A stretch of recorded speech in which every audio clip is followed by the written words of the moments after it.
বেশিরভাগ মানুষ ভুল পথে আছি, অন্যায় পথে আছি। অনেকগুলো অন্যায় কাজ, ভুল কাজ আমাদের দ্বারা হচ্ছে। আমাদের জানা মতে হোক অথবা অজান্তে হোক, আমরা ভুলের উপর আছি। এই ভুলগুলো ছেড়ে দিয়ে আমাদেরকে সঠিক রাস্তায় আসা জরুরি, যদি আমরা ইহকাল এবং পরকালের সফলতা চাই। ইহকাল এবং পরকালের সফলতা চাইলে, ইহকাল এবং পরকালের সফলতা অর্জন করতে হলে যেই ভুলগুলোর উপর আছি, এই ভুল রাস্তা থেকে আমাদেরকে ফিরে আসা জরুরি। বড় বড় কয়েকটি ভুল রাস্তায় আমরা আছি, বড় বড় কয়েকটি ভুল আমাদের দ্বারা হচ্ছে। সেই ভুলগুলো আলোচনা করে আমার আলোচনা শেষ করব ইনশাআল্লাহ। এক নাম্বার যে ভুল কাজগুলো আমরা করছি সেটা হলো, আমরা কলবের চাইতে শরীরের প্রতি যত্নবান বেশি। একটা হলো তন আর একটা হলো মন, ফার্সি শব্দ। একটা হলো তন, তন মানে শরীর, আর একটা হলো মন, মন মানে অন্তর, কলব। আমরা বেশিরভাগ মুসলমান শারীরিক সৌন্দর্য, শরীরের যত্ন নেওয়া, শরীরটাকে সুন্দর করার পিছনে মেহনত বেশি করি, কলবের পিছনে মেহনত কম করি।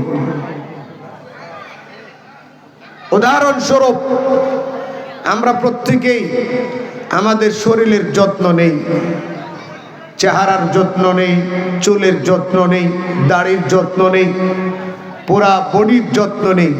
কেন? যেন শরীরটা ভালো থাকে। এটা খারাপ না, শরীরের যত্ন নেওয়া এটা তো ভালো, পরিষ্কার পরিচ্ছন্ন থাকা ভালো। তবে কেউ আবার বেশি বাড়াবাড়ি করে।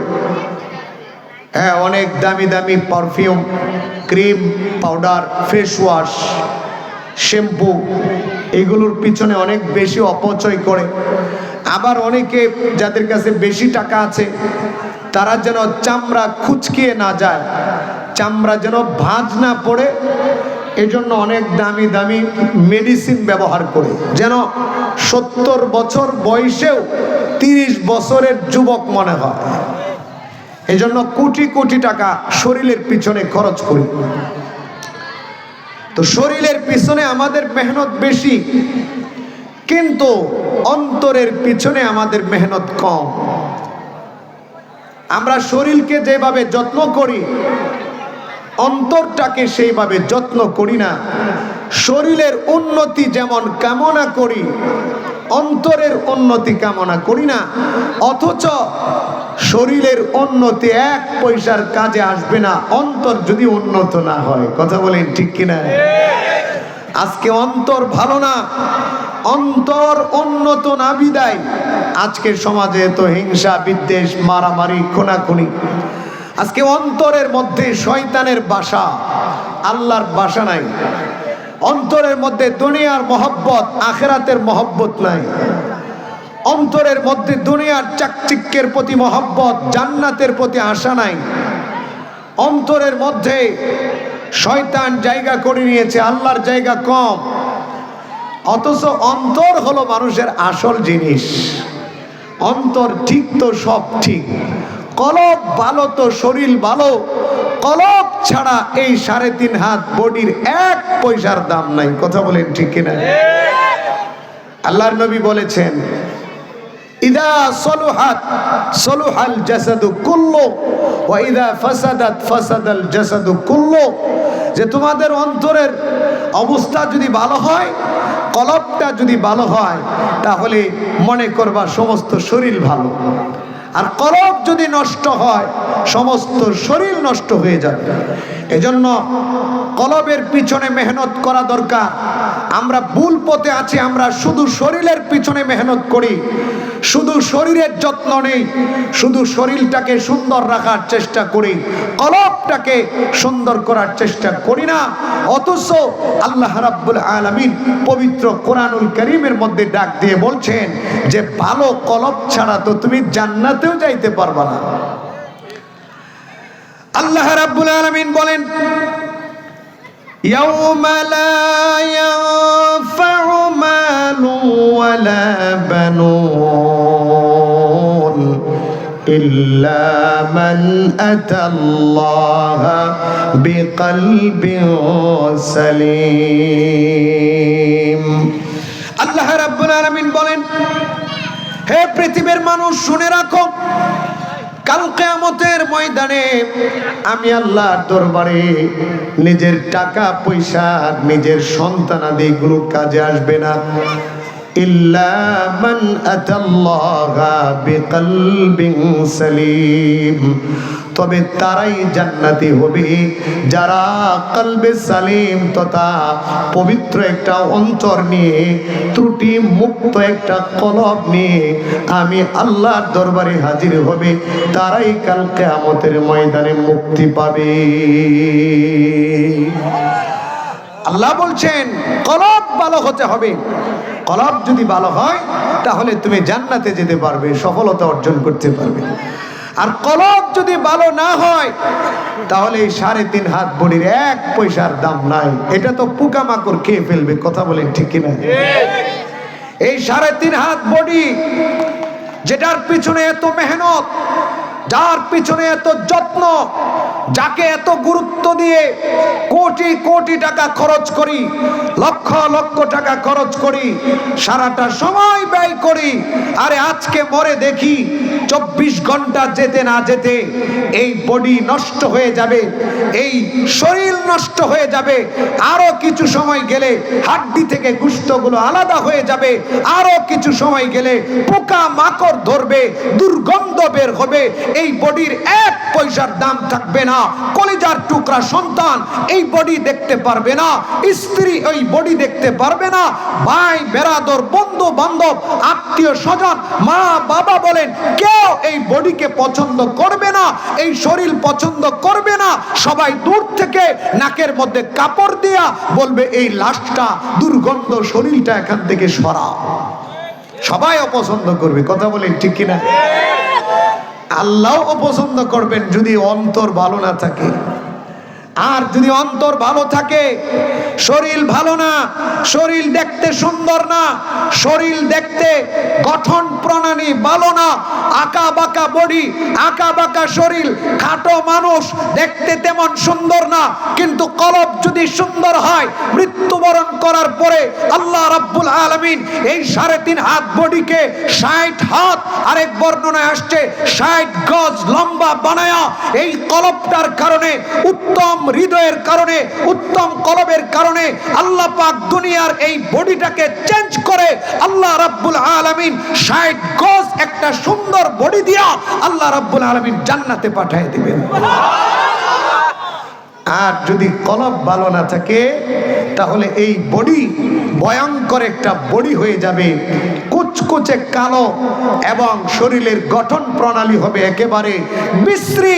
আল্লাহ পাক এই বিশ্রী অন্তরের কারণে বিশ্রী একটা বডি বানায় জাহান্নামের আগুনে পোড়াবে। কথা বলে ঠিক কিনা? এই জন্য আল্লাহর নবী ডাক দিয়ে বলেন, হে পৃথিবীর মানুষ, প্রত্যেকটা বডির ভিতরে একটা করে গোশতের টুকরা আছে। ওই গোশতের টুকরাটা যদি ভালো হয় তাহলে সমস্ত বডিটার দাম আছে। আর ওই গোশতের টুকরাটা যদি ভালো না হয়, নষ্ট হয়ে যায়, তাহলে ওই 3.5 হাত বডির 1 পয়সার মূল্য নাই, ওই বডিটাও নষ্ট। আল্লাহর নবী ডাক দেয়া বলেন, তোমরা কি জানো ওই গোশতের টুকরাটার নাম কি? আল্লাহর নবী ডাক দেয়া বলেন, ওই গোশতের টুকরাটার নাম হলো আলা ওয়াহিয়াল কলব। ওই গোশতের টুকরাটার নাম হলো কলব। মুসলমান বাবাজিরা, আমার যুবক ভাইয়েরা, যেই বডির পিছনে এত মেহনত করি, কলবের পিছনে মেহনত করি না। আল্লাহর নবী ডাক দেয়া বলেন, আল্লাহ রাব্বুল আলামিন ওই বডিটাকে দেখেন না, ওই শরীরটাকে দেখেন না। আল্লাহ রাব্বুল আলামিন ওই শরীরের ভিতরে যে কলব আছে, ওই কলবটাকে দেখেন।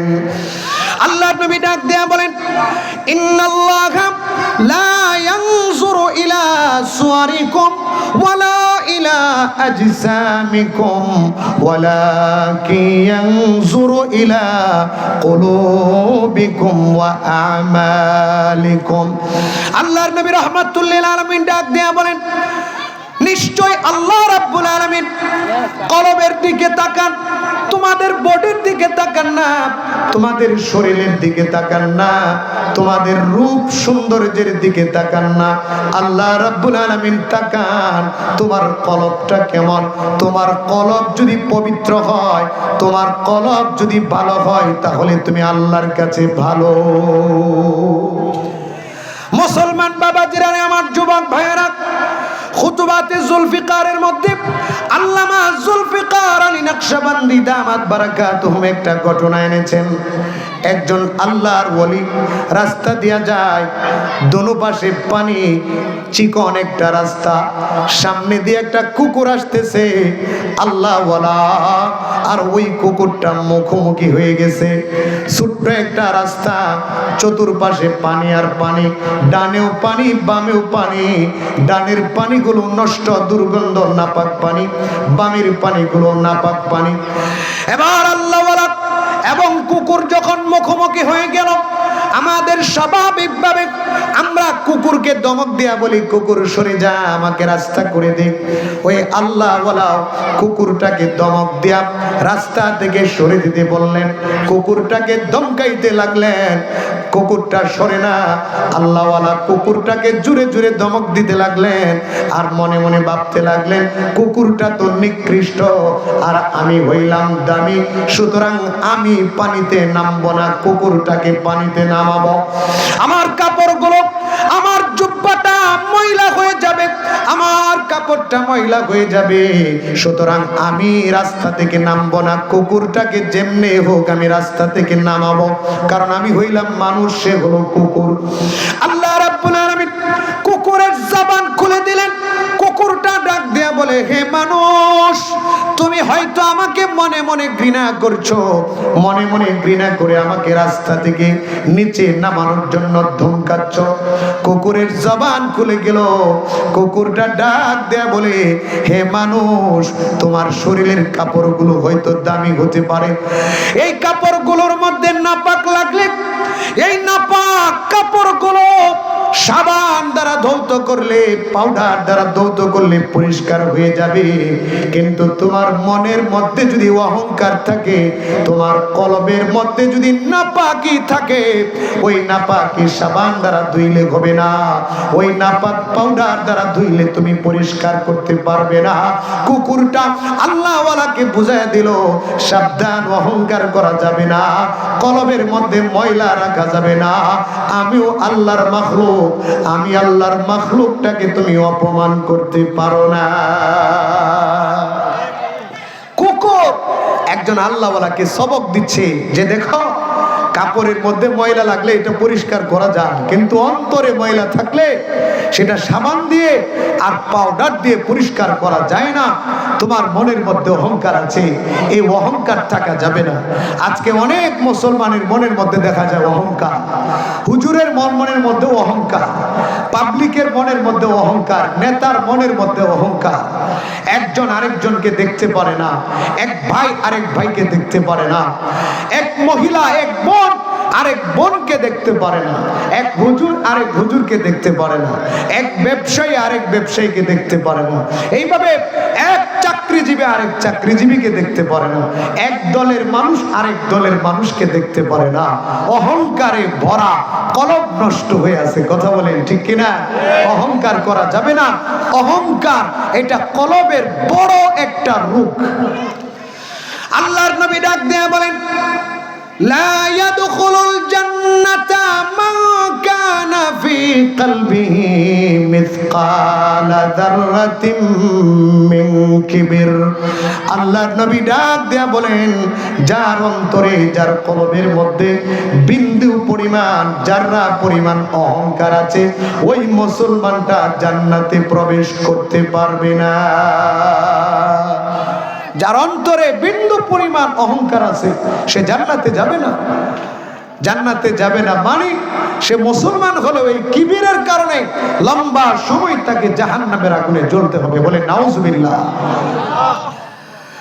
আল্লাহ রাব্বুল আলামিন জনাবে মুস্তাফা মুহাম্মদুর রাসূলুল্লাহ সাল্লাল্লাহু আলাইহি ওয়াসাল্লামকে ডাক দেয়া বলেন, হে আমার দোস্ত মুহাম্মদ, আপনি অহংকার করবেন না।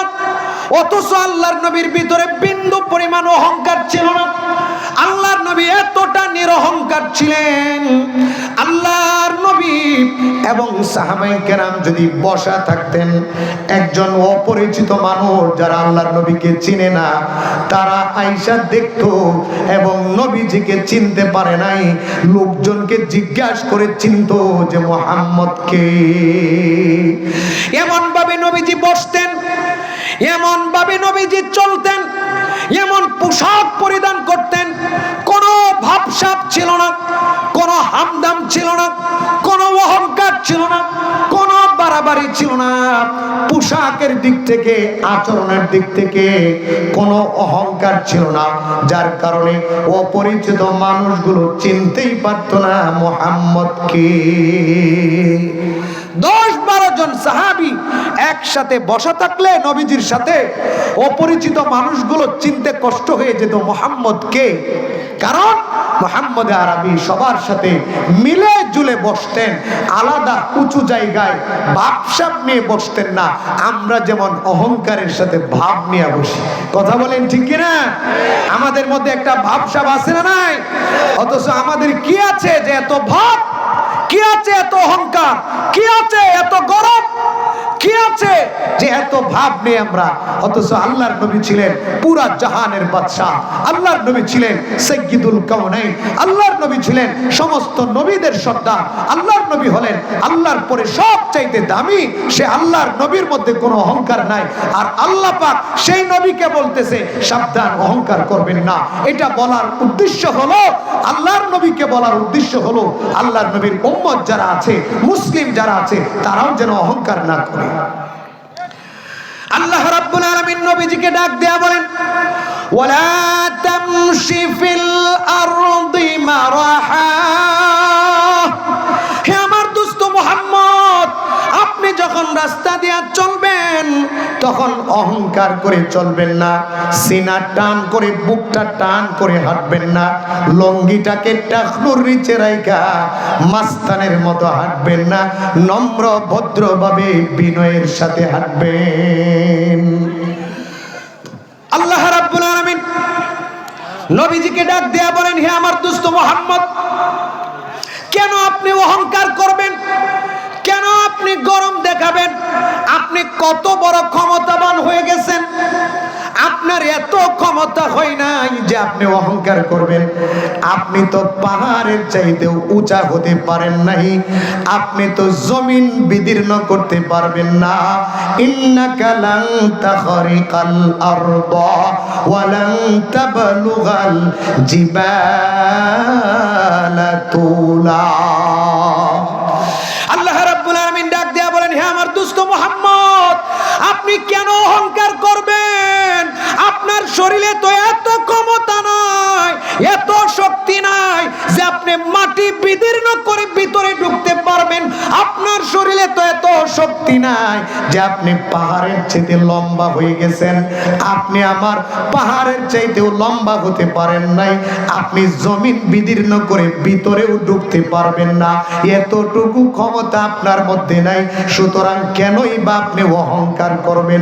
আল্লাহ পাক আমাদেরকে বুঝাইলেন, আল্লাহর নবীকে বললাম, আমাদেরকে আল্লাহ সতর্ক করলেন, হে পৃথিবীর মানুষ, কেন অহংকার করবা? কেন তুমি গরম দেখাবে? আমি আল্লাহর চাইতে তো তুমি ক্ষমতাবান হতে পারো নাই, পাহাড়ের চাইতে উঁচা হতে পারো নাই, জমিন বিদীর্ণ করে ভিতরে ঢোকার মতো ক্ষমতা তোমার নাই। সুতরাং অহংকার করবা না। আমি আল্লাহ যদি একটা জোরে বাতাস পাঠায় দেই, তুমি তো টিকে থাকতে পারবা না। আমার বাতাসের সামনে তুমি টিকতে পারবে না। আরে একটা ল্যাংড়া মশা, ওর সামনেই তো তোমরা টিকতে পারো না। নমরুদ টিকতে পারে নাই, কথা বলে ঠিক কিনা? ওরা আল্লাহ দাবি করেছিল, খোদা দাবি করেছিল, ফেরাউন খোদা দাবি করেছিল, অথচ ওরা ল্যাংড়া মশার সামনে টিকতে পারে নাই। ওরা ওই ফুরাত নদী, নীল নদী, লোহিত সাগর, ওইগুলোতে টিকতে পারে নাই, নদীতে পড়ে, সাগরে পড়ে মৃত্যুবরণ করেছে, মশার কামড় খেয়ে মৃত্যুবরণ করেছে, মাকড়ের কামড় খেয়ে মৃত্যুবরণ করেছে। যেই মানুষগুলো বাতাসের সামনে টিকতে পারে না, মশার সামনে টিকতে পারে না, পানির ভিতরে টিকতে পারে না, ওই মানুষগুলো অহংকার করা মানায় না। কথা বলেন ঠিক কিনা? অহংকার করে ক্ষমতা পাইলে কি অহংকার, একটু চেয়ার পায়ে গেলে তার অহংকারের ঠেলায় বাঁচা যায় না। কথা বলেন ঠিক না? একটু টাকার মালিক হয়ে গেলে তার অহংকারের ঠেলায় বাঁচা যায় না। অহংকার করে, তাকাব্বুর করে মানুষ হত্যা করে ফেলে। আজকেও দেখলাম গোপালগঞ্জে দুই দলে ঝগড়া লাইগা 3 জন মারা গেছে, 3 জন সকালে নিহত হয়েছে। গোপালগঞ্জের মাদারীপুর মারামারি লেগেছে কিনিয়া প্রভাব বিস্তারকে কেন্দ্র করে, অর্থাৎ আমি এলাকার মাস্তানি করব, তুমি কেডা? এই এলাকার মাস্তান হব আমি, এই এলাকা চালাবো আমি, অথচ নিজেরা নিজেদের লোক। কিন্তু প্রভাব বিস্তার করতে গিয়ে, নিজের ক্ষমতাকে পাকাপোক্ত করতে গিয়ে আরেক পক্ষের 3 জন মানুষকে কুপিয়ে হত্যা করে ফেলেছে।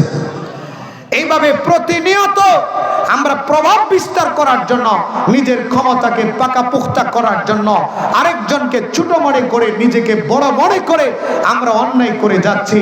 এই যে কলব নষ্ট হচ্ছে অহংকারের মাধ্যমে, এই অহংকার কলব ধ্বংসের বড় একটা কারণ।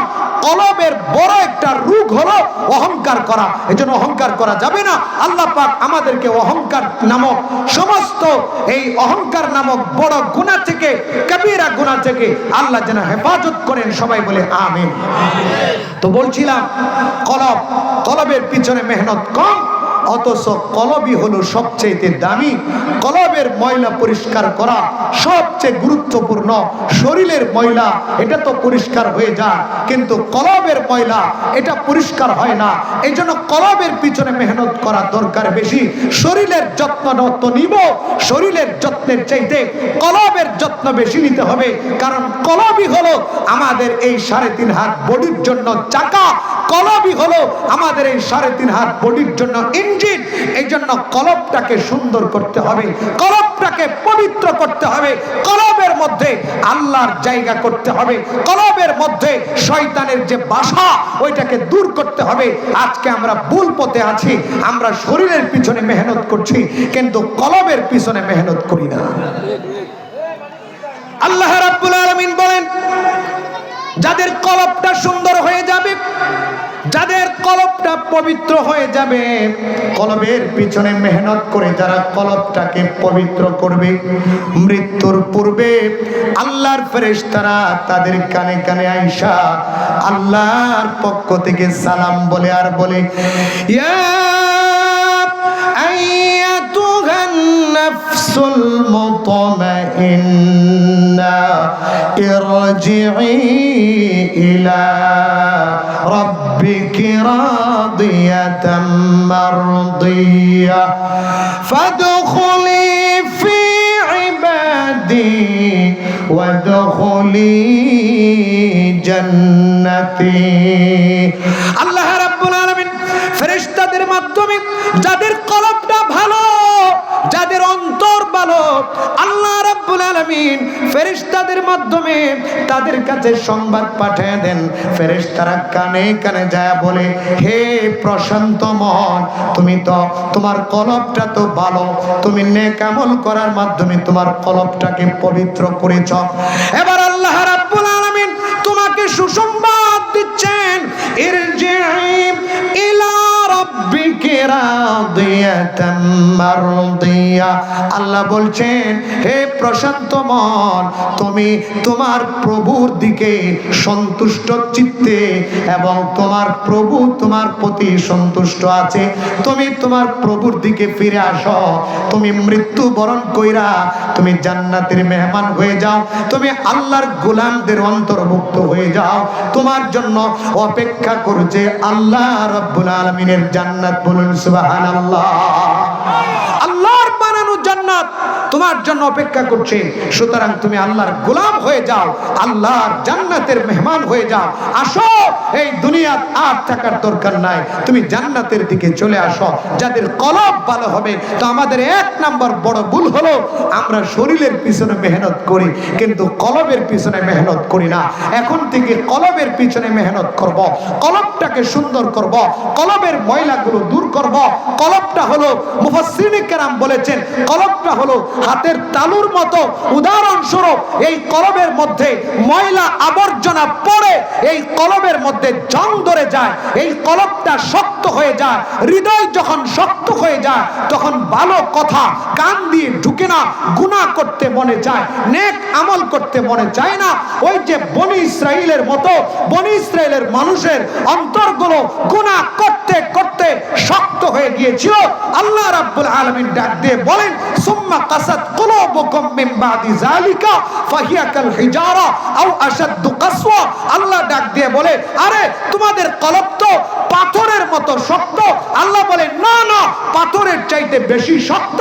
কারণ পাথরের মধ্যে কিছু পাথর আছে, ওয়া ইন্না মিনাল হিজারা লামা ইয়াতাফাজ্জারু মিনহুল আনহার ওয়া ইন্না মিনহা লামা ইয়াশাক্কাকু ফায়াখরুজু মিনহুল মা ওয়া ইন্না মিনহা লামা ইয়াহবিতু মিন খাশিয়াতিল্লাহ। আল্লাহ বলে, আরে পাথর তো বিদীর্ণ হয়ে যায়, বিদীর্ণ হয়ে ফাইটা তার ভিতর থেকে পানি বের হয়। আরে পাথর তো আল্লাহর ভয়ে কান্না করে।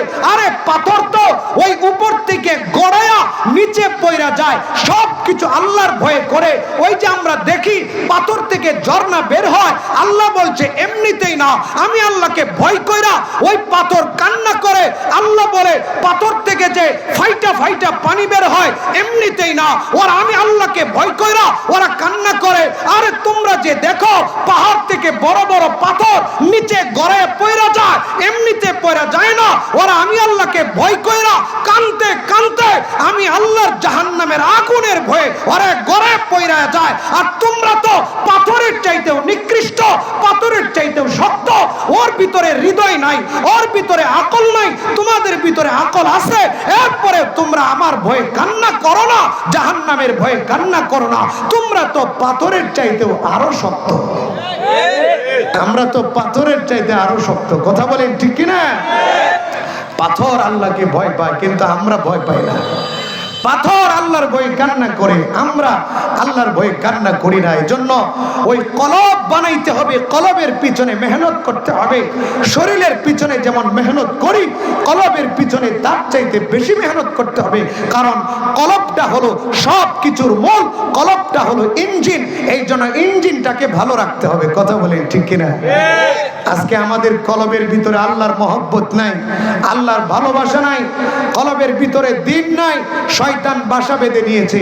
এই জন্য 250 কোটি মুসলমান এরপরেও মার খায়, আল্লাহর সাথে সম্পর্ক নাই, আল্লাহ আমাদের উপর সাহায্য নাজিল করে না। ফিলিস্তিনে আমরা মার খাই, এত দোয়া করি সাহায্য আসে না। ওই লেবাননে আমরা মার খাই, এত দোয়া করি সাহায্য আসে না। ভারতে আমরা মার খাই, আমাদের মসজিদ ভাঙ্গে, এত দোয়া করি সাহায্য আসে না। 50,000 মুসলমানকে ইহুদিরা হত্যা করেছে, 900 মসজিদকে মাটির সাথে মিশিয়ে দিয়েছে, এরপরেও আল্লাহর সাহায্য আসে না। কারণ কি? কারণ আমাদের কলব আগের মুসলমানদের কলবের মতো নাই। আগের মুমিনদের কলবের ভিতরে আল্লাহর মহব্বত ছিল, আর আমাদের কলবের ভিতরে দুনিয়ার মহব্বত। এই জন্য আল্লাহ আযাব দিয়ে আমাদেরকে ধ্বংস করছে। নাহলে আমরা তো মার খাওয়ার জাতি ছিলাম না। কথা বলেন ঠিক কিনা? মুসলিম জাতি তো মার খাওয়ার জাতি না, মুসলিম জাতি তো অপমানিত হওয়ার জাতি না। মুসলিম জাতি হলো বিজয় অর্জন করার জাতি, মুসলিম জাতি হলো মাথা উঁচু করে বসবাস করার জাতি। ও মুসলমান, আজকে আমাদের কলবের ভিতরে আল্লাহর মহব্বত নাই বিদায়, আজকে আমাদের কলবের ভিতরে ঈমান শূন্য বিদায় আমেরিকা আমাদেরকে ভয় দেখায়, ওই ইসরায়েলিরা আমাদের রক্ত নিয়ে হুলি খেলায়। আমাদের কলব যদি ভালো হয়ে যায়, আমাদের ঈমান যদি মজবুত হয়ে যায়, ওই আমেরিকা আমাদেরকে ভয় দেখাবে দূরের কথা, ওরা তো পালাবার রাস্তা খুঁজে পেত না। ওই ইসরায়েলি সন্ত্রাসীরা আমাদের 50,000 মুসলমানকে হত্যা করে রক্ত নিয়ে হুলি খেলবে দূরের কথা। আমরা যদি ভালো হয়ে যায়, আমাদের কলবের ভিতরে যদি ঈমান মজবুত হয়ে যায়, ওই ইসরায়েলি ইহুদিরা পালাবার রাস্তা খুঁজে পাবে না, পালাবার রাস্তা খুঁজে পাবে না। কথা বলেন ঠিক কিনা?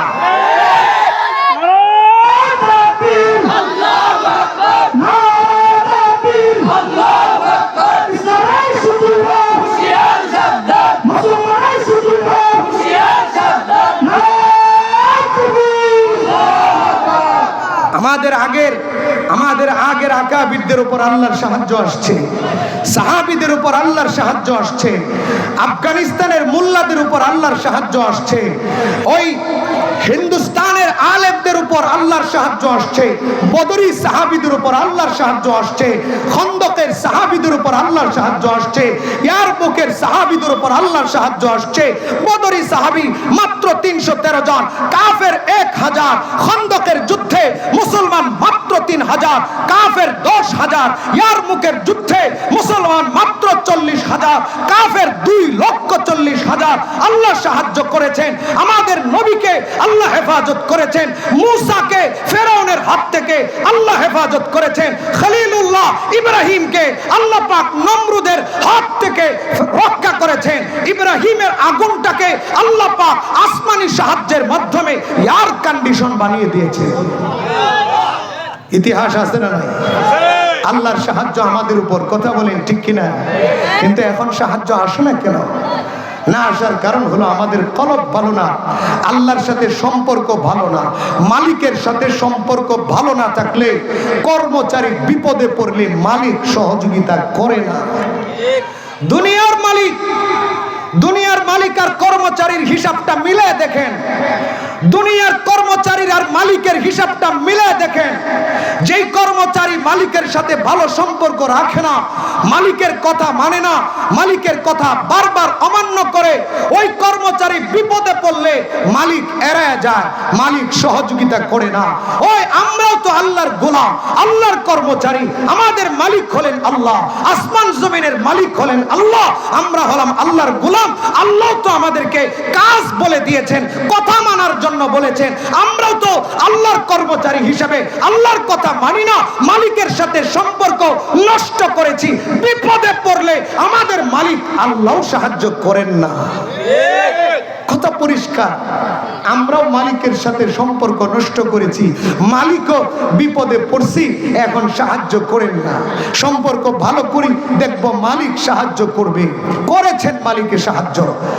ইতিপূর্বে মালিক সাহায্যের মাধ্যমে আমরা বিজয় লাভ করেছি, কারণ মালিক তো আমাদের, কথা বলেন ঠিক কিনা?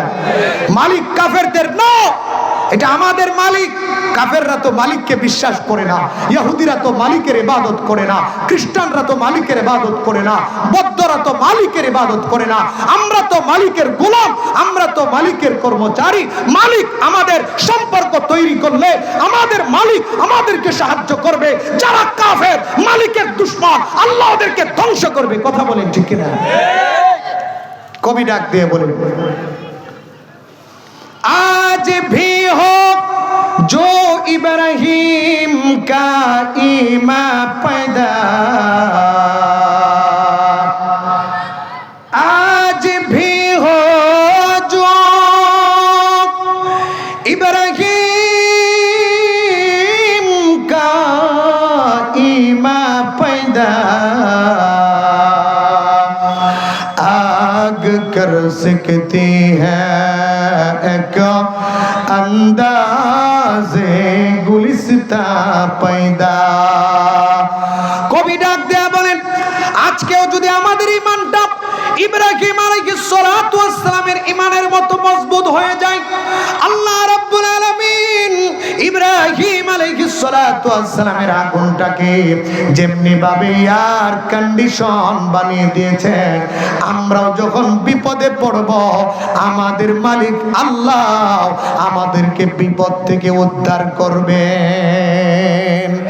ইব্রাহিম আলাইহিস সালাতু ওয়াস সালামকে আল্লাহ তাআলা যেভাবে বিপদ থেকে উদ্ধার করেছেন, আমরাও বিপদে পড়লে আমাদের আল্লাহ তাআলা আমাদেরকে বিপদ থেকে উদ্ধার করবেন, কারণ ইব্রাহিমের রব যিনি, আমাদের রব তিনি। কথা বলেন ঠিক কিনা? এজন্য মুসলমান বাবাজিরা, আমার যুবক ভাইয়েরা, অন্তরের ভিতরে আল্লাহর জন্য জায়গা করতে হবে, আল্লাহর মহব্বত তৈরি করতে হবে, অন্তরটাকে পরিষ্কার করতে হবে। মুফাসসিরিন কেরাম বলেছেন, অন্তরটা হলো হাতের তালুর মতো, একটা গুনাহ করলে অন্তরের মধ্যে একটা নুকতাতুন সাউদা, কালো একটা দাগ পড়ে যায়, আরেকটা গুনাহ করলে আরেকটা কালো দাগ পড়ে যায়, আরেকটা গুনাহ করলে আরেকটা কালো দাগ পড়ে যায়। যত গুনাহ গুনাহ করব অন্তরের মধ্যে কালো দাগ পড়ে যাবে। কালো দাগ পড়তে পড়তে সাদা অন্তরটা, আলোকিত অন্তরটা কালো হয়ে যাবে, অন্ধকার হয়ে যাবে। আল্লাহর নবী ডাক দিয়ে বলেন, এরপরে অন্তরটা বন্ধ হয়ে যাবে। আল্লাহ রাব্বুল আলামিন ডাক দিয়ে বলেন, খাতামাল্লাহু আলা কুলুবিহিম ওয়া আলা সামঈহিম ওয়া আলা আবসারিহিম গিশাওয়া। গুনাহ করতে করতে, কালো দাগ পড়তে পড়তে অন্তরটা বন্ধ হয়ে যাবে, অন্তরের মধ্যে মোহর লেগে যাবে। এরপরে ভালো কথাগুলো ঢুকবে না, ময়লাগুলো বের হবে না, অন্তরটা শক্ত হয়ে যাবে, হৃদয়টা শক্ত হয়ে যাবে। নামাজ পড়তে ভালো লাগবে না, নেক আমল করতে ভালো লাগবে না, শুধু গুনাহ করতে মনে চাবে। তো আমরা অন্তরটাকে কিভাবে ভালো করব? অন্তরের মধ্যে আল্লাহর মহব্বত কিভাবে ঢুকাবো? ওলামায়ে কেরাম বলেছেন, অন্তরের ভিতরে আল্লাহর প্রেম, আল্লাহর ভালোবাসা ঢুকানোর এক নাম্বার রাস্তা হলো আল্লাহর জিকির। জিকরুল্লাহ বেশি বেশি করা। আল্লাহর জিকির বেশি বেশি করার মাধ্যমে অন্তরের ময়লা দূর হয়ে যায়, অন্তরের মধ্যে আল্লাহর জায়গা হয়, অন্তরের মধ্যে আল্লাহর সাথে প্রেম এবং ভালোবাসা তৈরি হয়।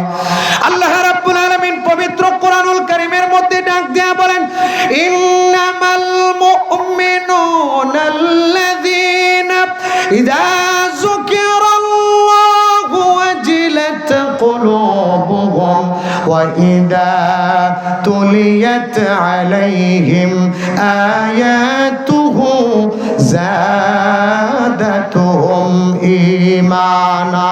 আল্লাহ রাব্বুল আলামিন বলেন, যারা মুমিন তাদের এক নাম্বার গুণ হলো তারা আল্লাহর নাম শুনলে, আল্লাহর জিকির শুনলে তাদের অন্তরের মধ্যে কম্পন সৃষ্টি হয়ে যায়, অর্থাৎ অন্তরের মধ্যে আল্লাহর প্রতি মহব্বত বৃদ্ধি পায়।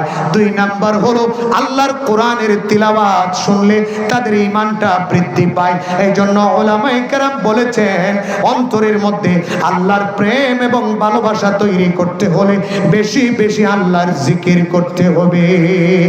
কবি ডাক দিয়ে বলেন, আল্লাহ আল্লাহ ক্যা মুবারক নাম হ্যায়, আল্লাহ আল্লাহ আশিকু কা কাম হ্যায়, বাহরে দুনিয়া বাহরে দীন বাহরে নাম, আল্লাহ আল্লাহ করদা বায়াদ ওয়াসসালাম। না দুনিয়া से न दुनिया से न दौलत से न घर आबाद करने से तसल्ली दिल को होती है, खुदा को याद करने से। कवि डाक दिया बलेन, अल्लाह अल्लाह तो तारा करे যারা আল্লাহর গোলাম, যারা আল্লাহর প্রেমে পাগল, যারা আল্লাহর আশিক, তারা আল্লাহ আল্লাহর নাম জপে। এই জন্য আল্লাহর প্রেমিক হতে চাইলে, আল্লাহর প্রেম অন্তরে ঢুকাইতে চাইলে আল্লাহ আল্লাহর জিকির বেশি করতে হবে। এর মাধ্যমে অন্তরটা সুন্দর হয়ে যাবে, পবিত্র হয়ে যাবে, আল্লাহর প্রেম অন্তরের মধ্যে ঢুকবে। এই জন্য বলা হয়, কেউ যদি দুনিয়ার টাকার জন্য আল্লাহ আল্লাহর জিকির করে তাকে বাধা দিও না। কেউ যদি মসজিদের কোনায় বৈশা মানুষকে দেখানোর জন্য আল্লাহ আল্লাহর জিকির করে তাকেও বাধা দিও না। কেউ যদি ভিক্ষা করার জন্য আল্লাহ আল্লাহ নামের জিকির করে তাকেও তুমি বাধা দিও না। কেউ যদি আল্লাহকে পাওয়ার জন্য জিকির করে তাকেও তুমি বাধা দিও না। কারণ আল্লাহ নামের নাম, আল্লাহ নামের মধ্যে, আল্লাহ শব্দটার মধ্যে এত পাওয়ার, এত মধু, যেই নিয়তে আল্লাহ আল্লাহ নামের জিকির করুক না কেন, আল্লাহর জিকির করতে করতে একদিন তার অন্তরে আল্লাহর মহব্বত বসে যাবে। দুনিয়ার সব মহব্বত তার অন্তর থেকে বের হয়ে যাবে। আল্লাহ আল্লাহ নামের জিকির বেশি বেশি করলে অন্তরের মধ্যে আল্লাহর প্রেম জাগ্রত হয়, আল্লাহর মহব্বত তৈরি হয় এবং দুনিয়ার চাকচিক্যের প্রেম, শয়তানের প্রতি যে প্রেম আর ভালোবাসা, ওই শয়তানের বাসা ভেঙ্গে চুরমার হয়ে যায়। এই জন্য আমরা আল্লাহকে মহব্বত করে, আল্লাহকে ভালোবেসে, আল্লাহর প্রেম আর ভালোবাসা পাওয়ার জন্য, অন্তরটাকে ভালো করার জন্য বেশি বেশি জিকির করতে রাজি আছি তো ইনশাআল্লাহ। বড় বড় আল্লাহ ওয়ালাদের কাছে যখন যাওয়া হয়, আমরা যখন পীর সাহেবদের কাছে যাই, হক্কানি পীর সাহেবরা যেমন নামাজের কথা বলেন, যেমন রোজার কথা বলেন, যেমন পর্দার কথা বলেন, এর চাইতে আরো বেশি বলেন আল্লাহর সাথে সম্পর্ক করার জন্য, নিয়মিত জিকির করার জন্য বলেন। নিয়মিত জিকিরের সবক দিয়া দেন, সকাল সন্ধ্যা জিকিরের সবক দিয়া দেন, লিস্ট দিয়া দেন। 5 ওয়াক্ত নামাজের পরে জিকিরের একটা লিস্ট দিয়া দেন। আল্লাহ আল্লাহ লা ইলাহা ইল্লাল্লাহ একটা লিস্ট ধরায়া দেন। কেন?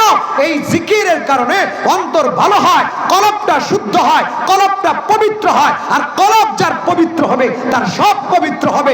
কলব যার ভালো হবে 3.5 হাত বডি তার ভালো হয়ে যাবে। কথা বলি ঠিক কিনা?